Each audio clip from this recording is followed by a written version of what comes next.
this is Arvind Gopal, CEO and co-founder of Grofin.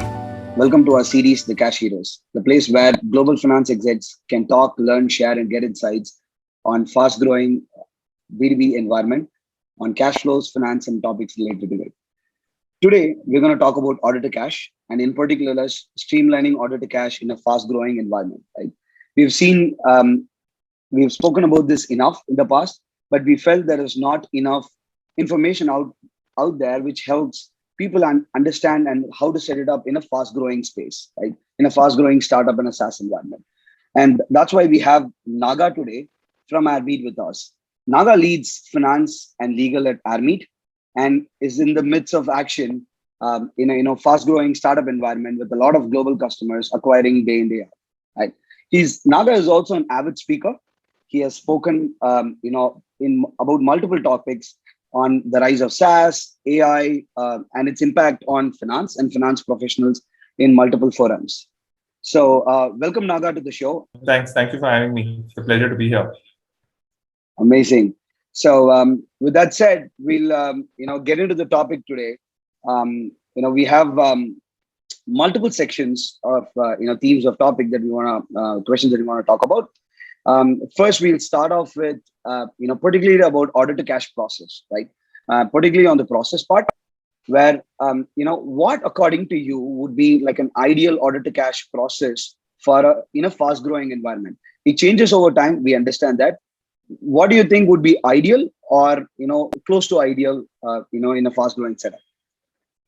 So the way that I think about order to cash or any of these finance processes, right? Like I visualize them as feedback loops, right? So whenever somebody raises a request to raise an invoice, that is where the feedback loop starts, right? Or even at the start of the customer interaction.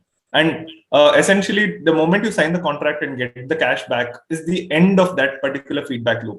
So we just look at all of these customer or even supplier touch points as the opening up of feedback loops and how they get closed. So, and that framework really helps us because when we think of it from that perspective, we make sure that the person who raised the invoice can come to know that they've received a payment from the customer that they are working with, whether it's customer success, finance, or sales. That individual needs to know that that customer loop has been closed. They've signed the contract. The entire process is completed.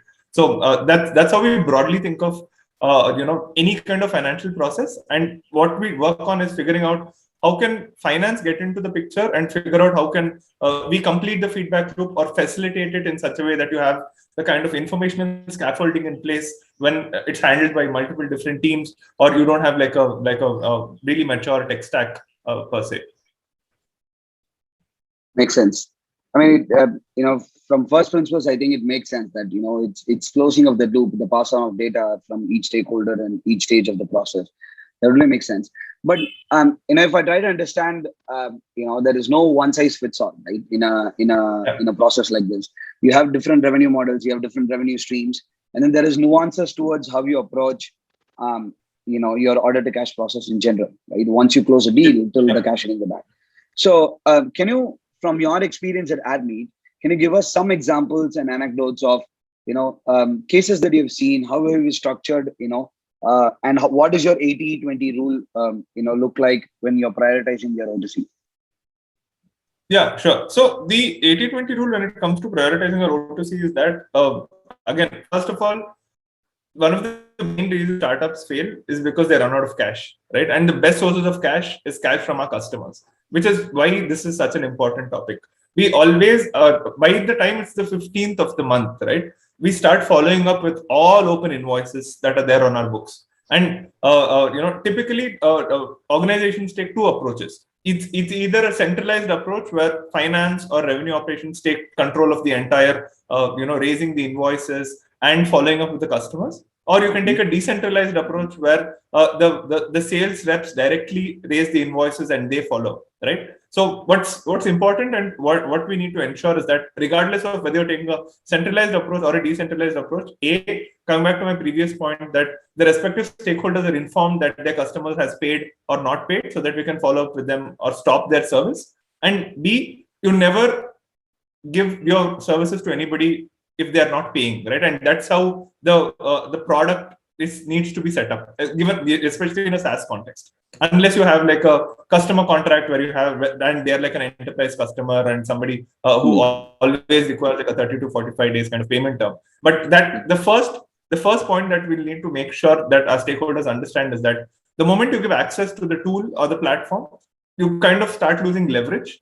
However, if you have a contract in place, then the contract needs to have language that specifically says that on non-payment for X number of days, we are going to cut off access to the platform. So these are some of the basic, building blocks when it comes to O2C, right? So one is making sure that your stakeholder knows what is the process, who do they need to follow up with, and that the feedback loop gets completed.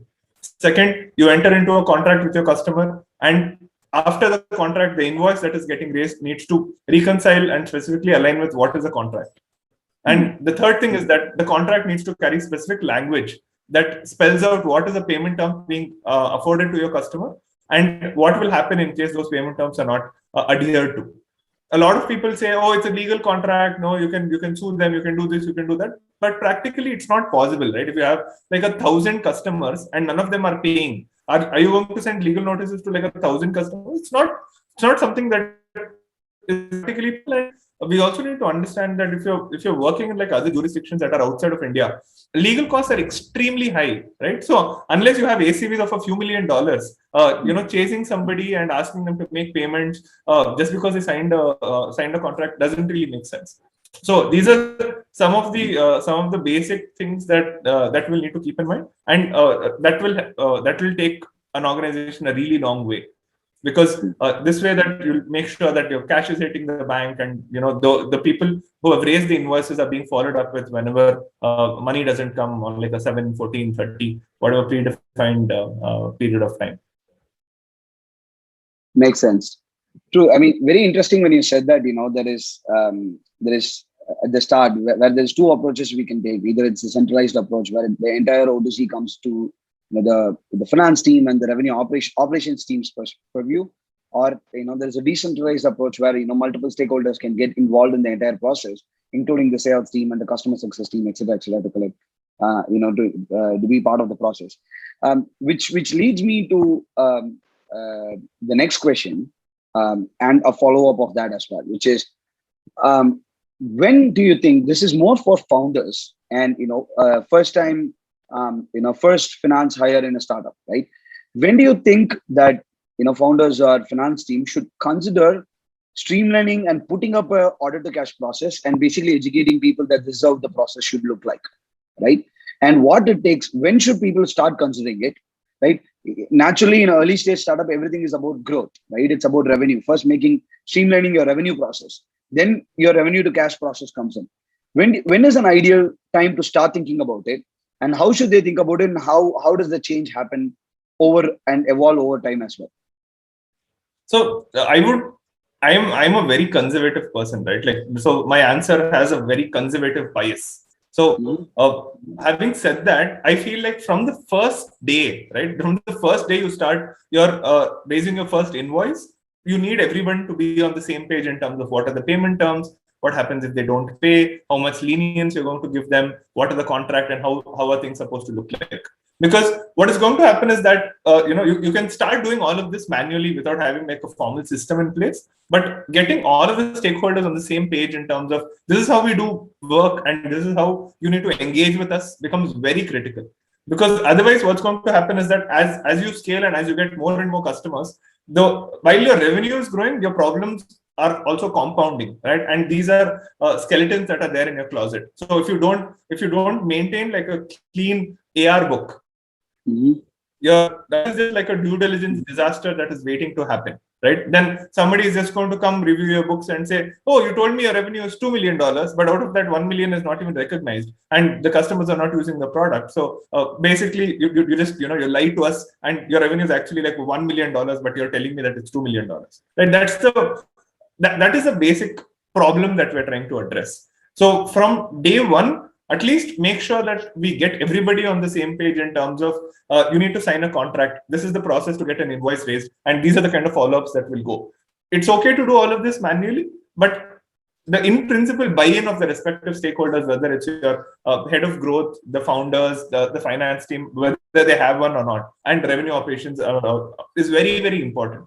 So that everyone is aligned, right? Otherwise, what's going to happen is that people will start thinking of whatever they want and is convenient for them, right? So sales reps start making decisions on behalf of the company. Now the sales leads start making decisions on behalf of the company, and only when somebody comes and puts in a barricade to them and say, no, you can't do this anymore, is when they'll start saying, no, we were not told anything, we did not know anything in the first place, so we were just doing what we thought is the right thing. Okay, makes sense. I think having a process day one makes sense. And how do you iterate and evolve it? Whether you bring in systems in place, whether you automate it or do it manually, doesn't matter. Awesome.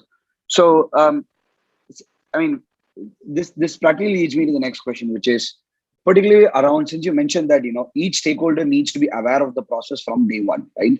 So can you walk us through who are all the stakeholders involved, right?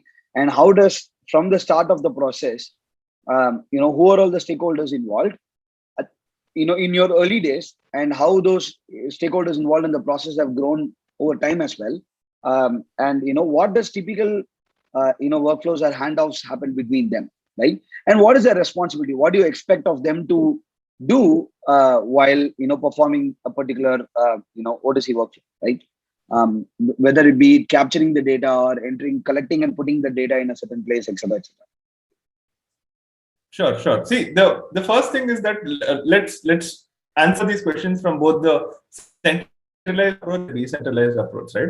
So if it is a decentralized approach, then typically the people who will be making the request to raise an invoice will be either the account management team or the sales reps, right? Whoever are customer facing and has those interactions.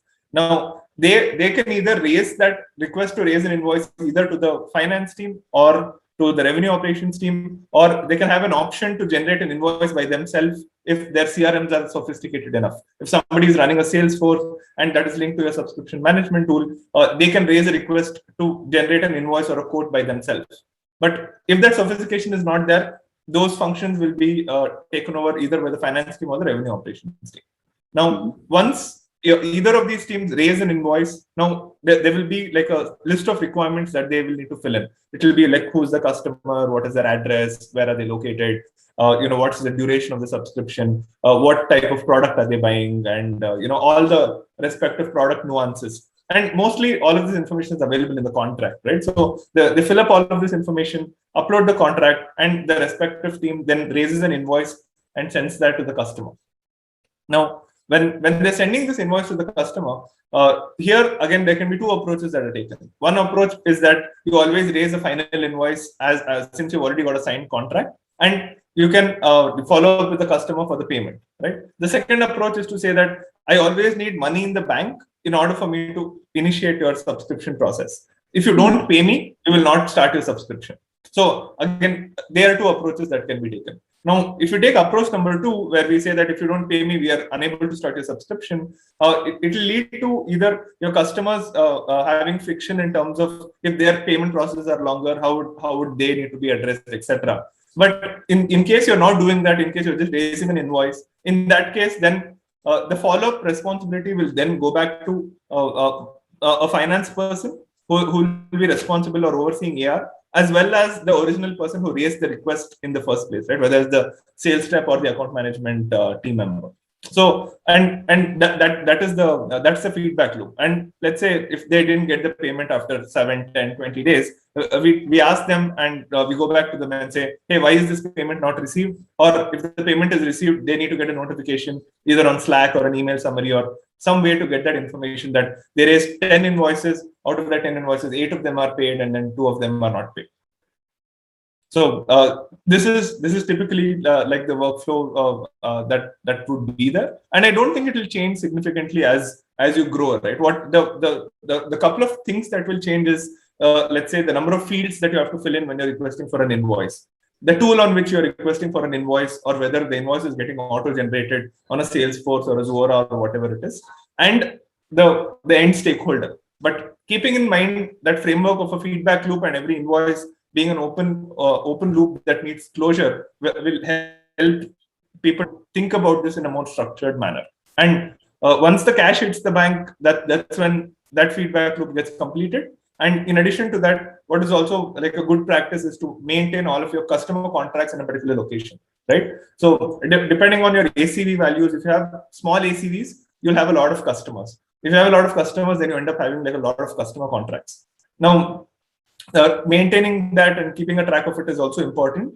Otherwise, later when there's an issue with the customer or you need to submit that for audit or due diligence, then those become a concern and you're unable to pull out those contracts, etc.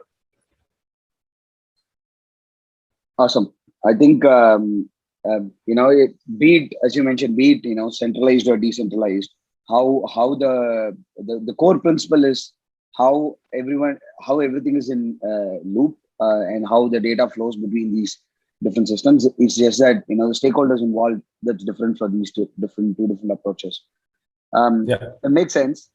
With that said, I understand in the last you mentioned as a good practice, maintaining all the data and customer contract in one place is helpful, which leads me to the next question, which is, from a process standpoint or a practice standpoint and or tooling standpoint, people, etc. What are the common challenges that you've seen, in executing this process with these people, and typically challenges that happen during handoffs, etc. And if you have to give one or two key advices to founders or finance execs in other startups, fast-growing environments, to avoid a particular pitfall. If I do a time rewind and put you 1 year back, I would have probably corrected this. I would have ensured that this was smoother so that I can avoid this today, right? If you can point out one or two pitfalls like that, that'll be helpful.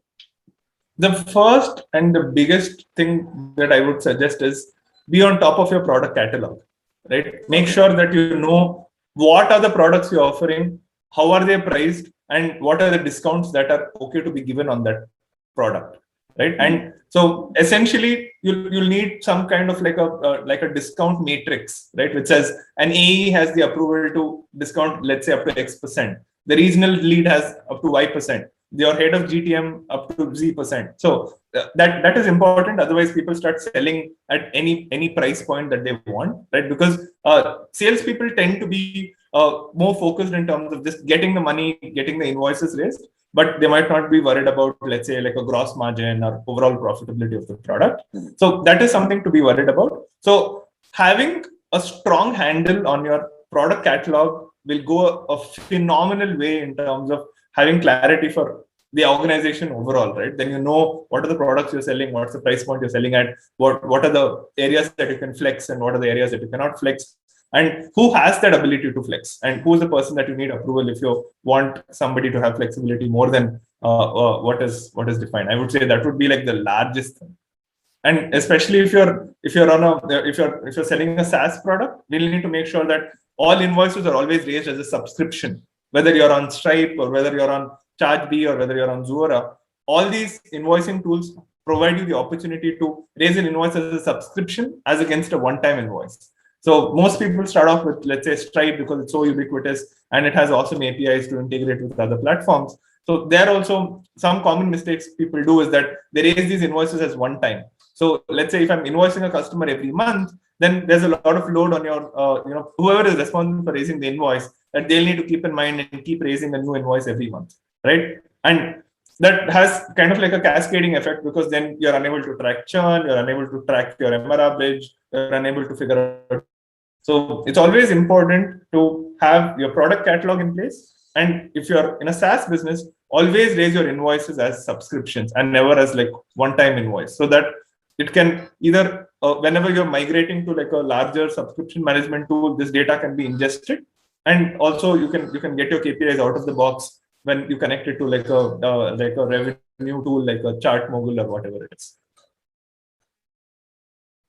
Interesting. I think that'll be useful. The one particularly on the product catalog, I have experienced that in the past a lot on heavy discounting in particular. Awesome. I think this is helpful. I think we've got a fair understanding of as of now how O2C process will look like in a fast growing setup. how it starts, where does it, how does it evolve, people involved in it, and the kind of challenges and good practices that we can follow to ensure that, we have a good process at hand. Now I'm jumping on to, particularly to tools and tech stack, right? So you have, your process in place, you have your people in place, and now, when it comes to tools, how do you think about when you should introduce a particular tool to a particular problem statement? One, and what are the layer of tooling that you also think about, right? So you start with your orders, then invoices, and your accounting system, then the cash system, etc. One, how do you go about deciding, what are the different components, tools that involved in your overall stack? And if you can talk particularly about order to cash, that'll be helpful as well. Sure. So the typical tool, typical finance tech stack, again, that is also something that evolves across stages, right? So let's say if you're talking about like C to Series A and just the starting of revenue or monetization, QuickBooks is a great option for the accounting platform. So that, and QuickBooks is also good because it also integrates with all the other kind of softwares that are out there. So QuickBooks for your accounting software, Stripe for payment processing, and just with these two, you should be good with whatever it is that you're doing, right? So, and let's say if you want to get like a little bit more sophisticated, you're trying to find out KPIs, or if you're trying to have like a little bit more insights that you want to drive, or again, if you're working on a SaaS product, then realistically you want to get in like a subscription management tool as early as possible. So a lot of people have some amount of confusion in terms of what is a subscription management tool and how is it different from an invoicing tool, right? So, or like a payment gateway. So what a payment gateway does is just accept a payment from a different method, right? Whether it's a bank transfer, whether it's a card, or whatever XYZ payment methods, depending on which region of the globe that you're operating in.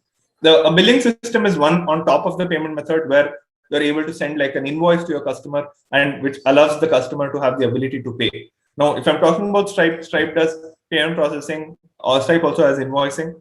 And then something on top of invoicing is subscription management, where you need a tool that does the invoicing for you, also manages the state of the subscription in your product backend. So let's say if I'm selling you Airmeet from today, and if I'm raising an invoice on my subscription management tool, what it will do is that in the backend, it will talk to my platform and say, please upgrade Arvind's account, and please downgrade Arvind's account on like the 7th of next year.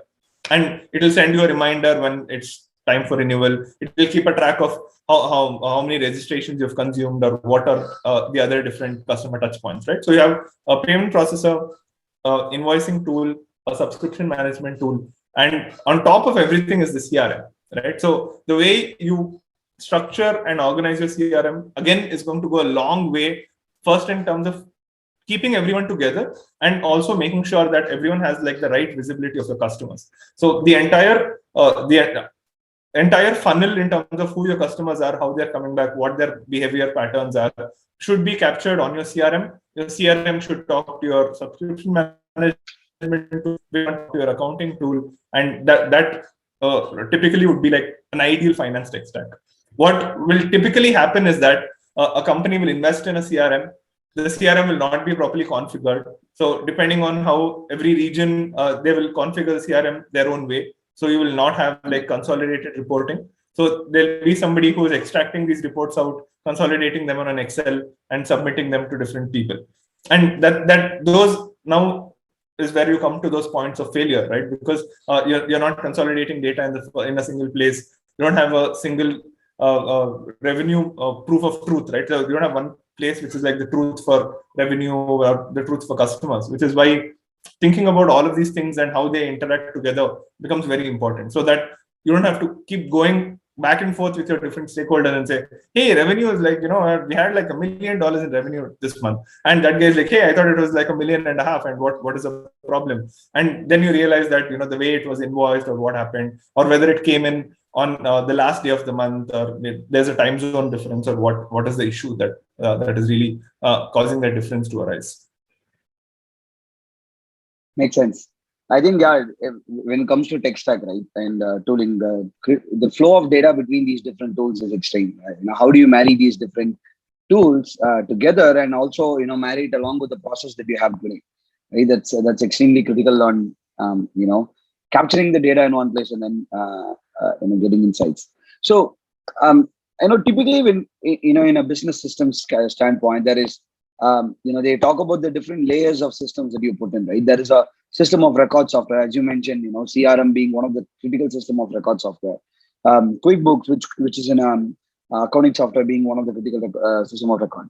So, do you use any other layers, which is say system of engagement softwares that help you automate some of these workflows, save a lot of time, make the process more streamlined by being on your system of record, and also any system of intelligence softwares, which where you capture data and then you derive insights and then you pull up reports. Is there any a tool that you use today, and would you recommend any as well in critical areas? Sure. So in terms of the system of intelligence, right? So the tools that typically come to mind is like there's this ChartMogul, right? They're like the leading platform.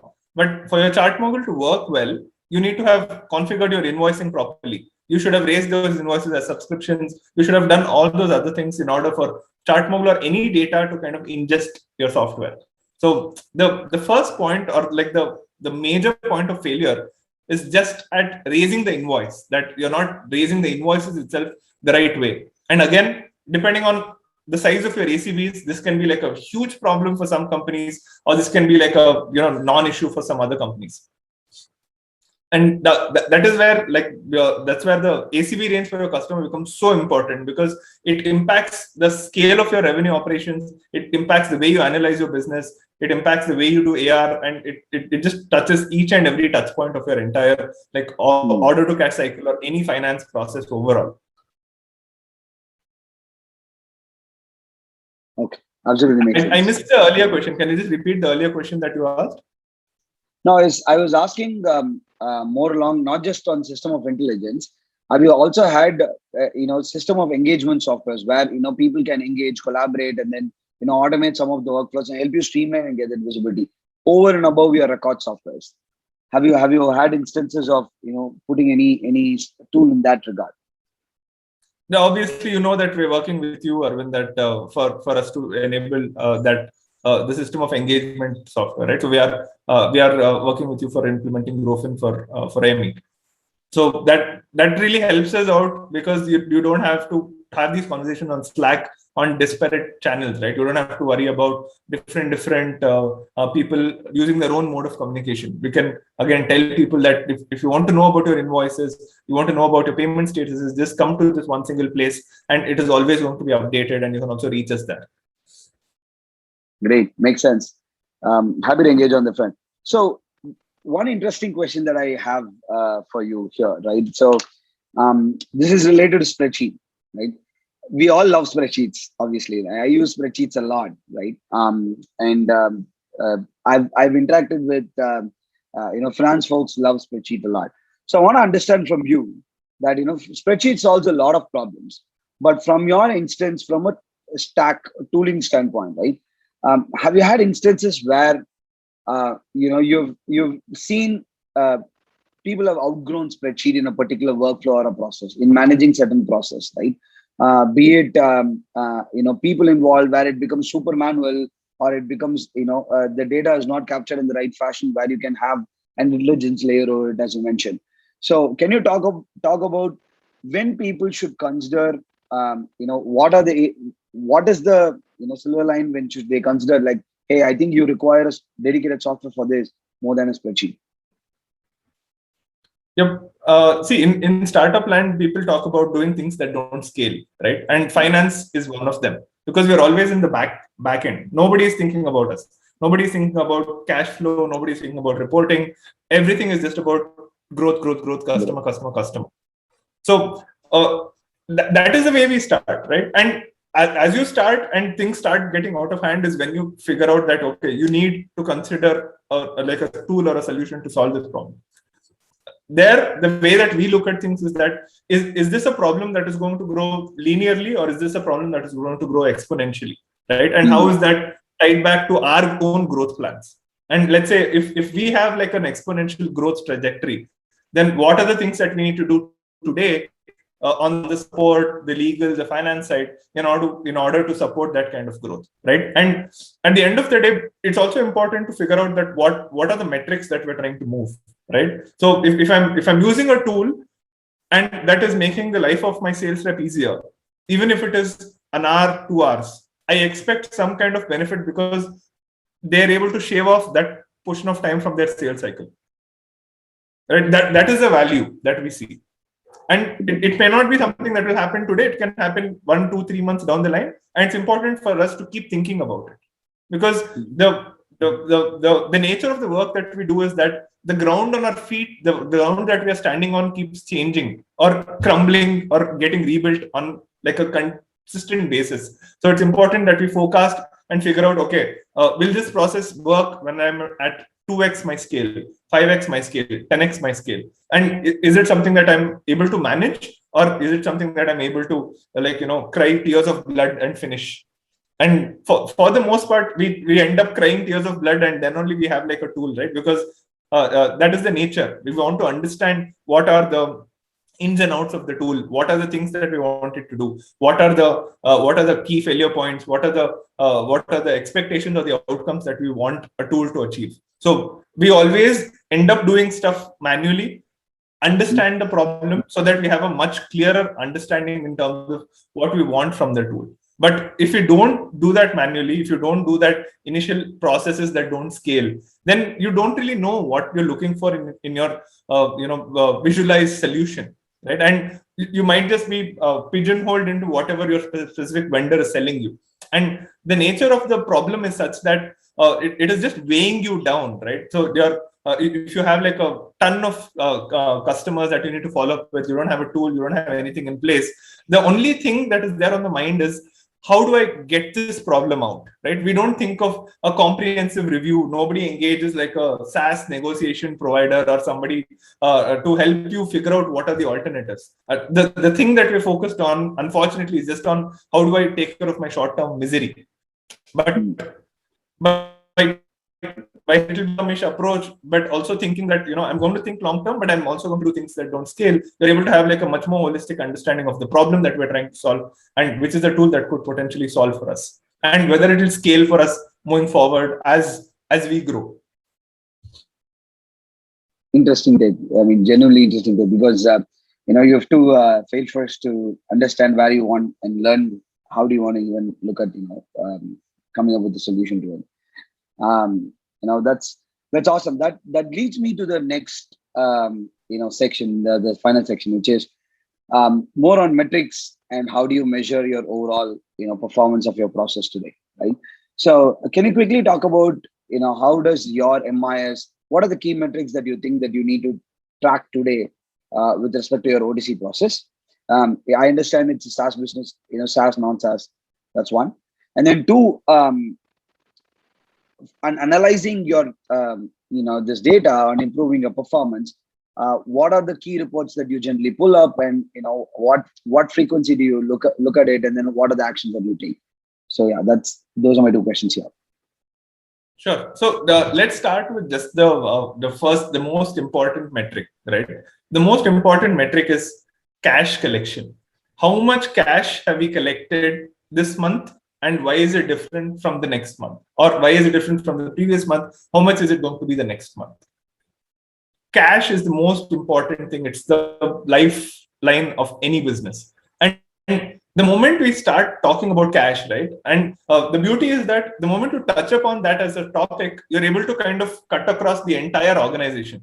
It'll start with, okay, why is this invoice due? Then you might find out the customer never signed a contract. Then you find out the sales rep who was working on it went on leave. And then you find out the account was not assigned to somebody else on HubSpot. And then you find out, oh, I don't have a HubSpot in the first place, right? So that is the beauty of it, because like the moment you find an issue, then that's a phenomenal opportunity for us to figure out, where in the entire level of that invoice, the process broke, right? So the first metric we look at is cash flow. Forget everything else, just plain simple cash flow, money that has hit the bank. Why is it hit? Why is it different? What are the things that are gating it? That's the first thing. The second thing is we look at our sales cycle in terms of how long does it take for somebody to conclude a sale. And when we're looking at the sales cycle, we break that down into the sales cycle, which is after customers in principle sign off, right? So if the customer has signed off, but I still took 2 months to raise an invoice, what happened? Was it because it was stuck with legal? Was it because it was stuck with IT due diligence? And so that within the sales cycle, what is the area that we can influence and how can we cut that short? And then the third thing is we look at our day sales outstanding, right? How many days a particular invoice is outstanding and why is it outstanding for that long? So these are like typically the key metrics that we look at when it comes to our order to cash process. And we are always trying to figure out how can we optimize this and what outcomes would that achieve for us. Great. No, that's informative. So just quick thing here. How do you measure these numbers today? And in what frequency do you generally look at this data? And can you give me any one anecdotal example of any corrective action that you've taken based on looking at an insight from this data? Sure. So we start following up on all our open invoices by the 15th of every month, right? So from the 15th, I get from the 15th to the 20th, at least I get like a weekly report in terms of how much we are in cash collection. From the 20th to the 30th, the frequency is bumped up. I get like a daily report in terms of how much cash have we collected on a day-to-day basis. So depending on what time of the month it is, the frequency of our follow-ups go up, right? Whether it is internal for our internal customers, whether who are the sales teams or the revenue operations who are raising the invoices, or whether it is to our customers. So depending on what time of the month it is, that's how intense we get with our like O2C and where the invoices are.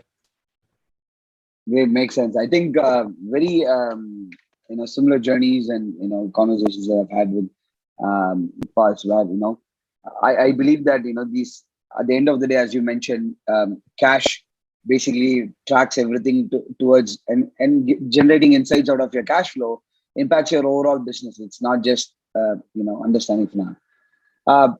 Thanks, Naga. It's been super insightful. I think we have had a ton of insights from the conversation that we had so far. But before I leave you, I have quick 4 questions that I want to shoot out with you. It's a rapid fire round where Sure. Just shoot out the answer that you get top of the mind when I ask you these questions. Works? Are you in? Yeah. Great. Sorry? Awesome. No, I asked you, are you in for it? Yes. Sure. Awesome. So at what time do you start your day and end your day, and what does your typical work day look like? I started at 9:30 a.m., ended at 11:30 p.m. That is how my typical work day looks like. Wow, that's a long time. So how much sleep do you get? I get 8 hours of sleep. I can't function without my 8 hours of sleep. Okay. Makes sense. That makes sense. Great. So if you have to suggest a podcast, blog, or a book for a finance exec who's joining a SaaS firm or a fast growing environment, what would that be? One book. The SaaSter podcast. SaaSter. Awesome. I listen to that. I've listened to probably every episode there. Amazing. I would recommend that as well, folks. And then if there is any other skill apart from a core finance skill that you recommend other finance execs who are joining a SaaS or a fast growing startup environment, what would that additional skill be? Adaptability. Okay. Interesting. My final rapid fire question. Let's say you have a magic wand and you go a few years back, and if you want to take a different call or a different take or choose a different path, be it personal or be it in work, Airmeet, anywhere, right? What is the call that you would have taken? What would you have changed? I would have joined a SaaS startup way earlier in my life. Okay. Interesting. Great. With that, we are end of the show. Really great having you here. Thanks for taking the time. Really insightful and amazing to talk to you so far, Naga. Thank you. Thanks, Arvind. Thanks for giving me the opportunity. Yep, absolutely. Great. Thank you.